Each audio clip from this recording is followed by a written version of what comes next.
30 മിനിറ്റിൽ വന്നില്ലെങ്കിൽ pizza free അല്ലേ? സർ അയ്യോ 1 മിനിറ്റല്ലേ ലേറ്റ് ആയോ? എല്ലാ ഡെലിവറിയുടെയും കഥ ഇത് തന്നെ. എപ്പോഴാ എന്റെ ഊഴം വരിക?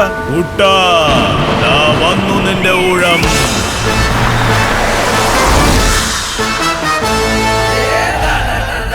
ടാറ്റയുടെ പുതിയ എയ്സ് പ്രോ ശരിക്കും ഈസി.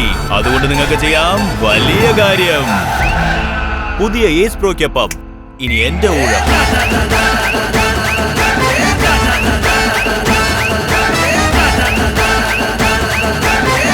കൂടെയുണ്ട് മികച്ച ട്രക്കുകൾ ഉണ്ടാക്കുന്ന ടാറ്റയുടെ വിശ്വാസം. Tata Ace Pro bi fuel ഇനി എന്റെ ഊഴം. ഇപ്പോൾ എയ്സ് പ്രോ പെട്രോളിലും EV-യിലും.